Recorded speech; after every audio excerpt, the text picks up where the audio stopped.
Cube Radio. Cube Radio. En direct à LCN. À LCN. 14h30, allons retrouver notre collègue à Cube Radio, Yasmine Abdel-Fadel. Bon après-midi, Yasmine. Bon après-midi, Julie. Alors, si tu veux bien, on va se rendre en direct à Ottawa, la Chambre des communes, où il y a échange actuellement entre Pierre Poilievre et Justin Trudeau sur le budget qui a été présenté hier. C'est la définition de la folie.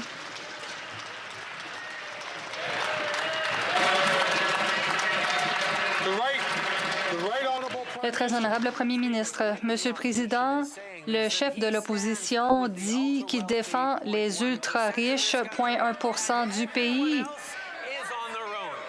Les autres, il les laisse tomber parce que c'est ce qu'il fait. Il réduit les programmes, il réduit les investissements, il ne construit pas les maisons nécessaires, il n'a pas de plan pour lutter contre les changements climatiques et créer de bons emplois. Il s'est prononcé contre les mesures d'abordabilité. Il est donc contre les aînés et les soins dentaires. Il choisit de défendre les ultra-riches alors que nous investissons dans les Canadiens et que nous construisons un avenir plus juste.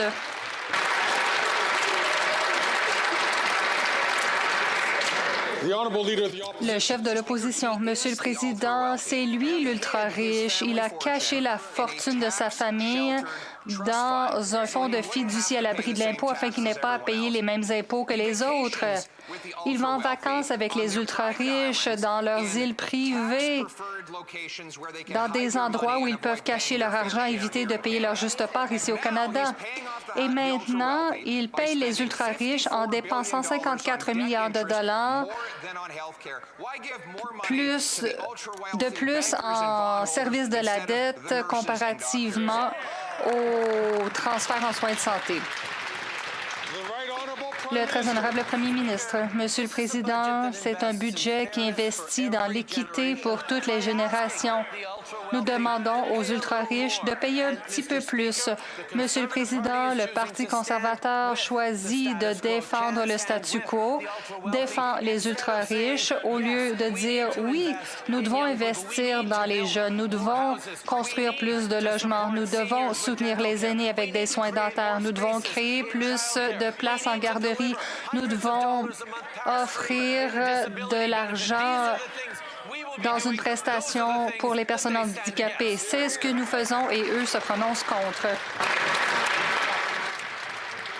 Alors voilà, en direct de la Chambre des communes, lors de cette période de questions, M. Trudeau qui défend son budget. Yasmine, je retourne à toi. Revenons justement sur le budget qui a été présenté hier. Qu'est-ce qui t'a interpellé? Ah ben tout m'a interpellé. Oui. Le déficit à 40 milliards, le service de la dette à 54 milliards, la TPS que l'on récolte un peu partout au pays qui est à 51 milliards. On ramasse moins de TPS dans les caisses à travers l'ensemble du pays que ce qu'on paie en intérêt sur la dette. Simplement, annuellement. La TPS nous sert à payer uniquement les intérêts sur la dette.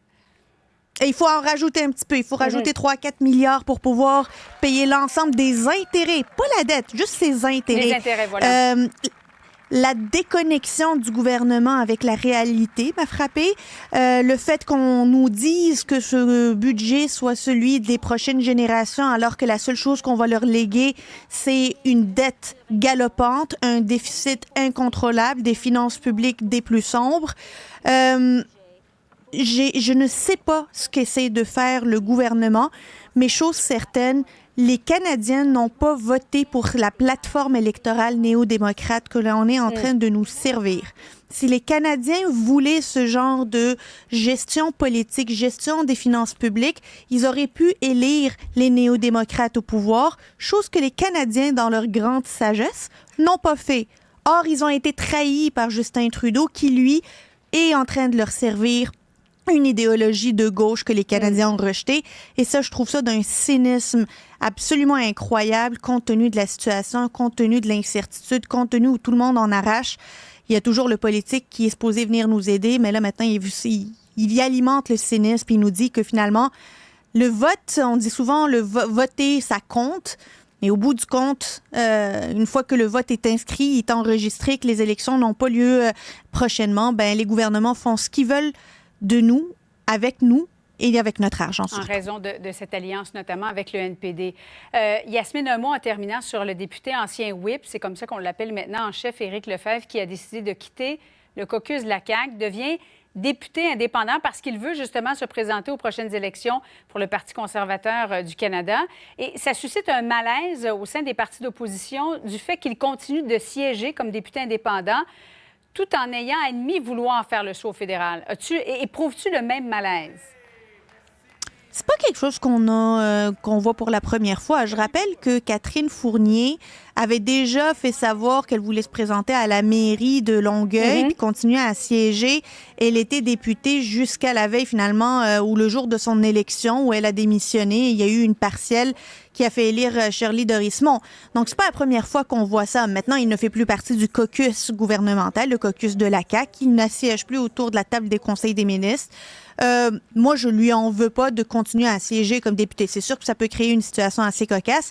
Mais moi, je me rappelle aussi d'un Gérard Deltel qui, toutes les rumeurs l'ont envoyé au fédéral et qui était toujours là jusqu'au moment où il a décidé de faire ce saut-là.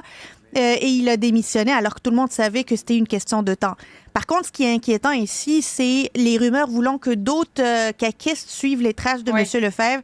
Et quitte, on a vu un Éric Girard, ministre des Finances, ne pas fermer explicitement la porte. Il y a des rumeurs autour de Samuel Poulin, mais évidemment d'autres. Il y avait Luc Provençal qui n'a pas voulu commenter. Est-ce que le caucus de la CAQ va se dégarnir au profit de potentiel caucus de Poilièvre? Ça enverrait un drôle de message pour M. Legault. Yasmine Abdel-Fadel, bon après-midi à toi. Merci, Yasmine.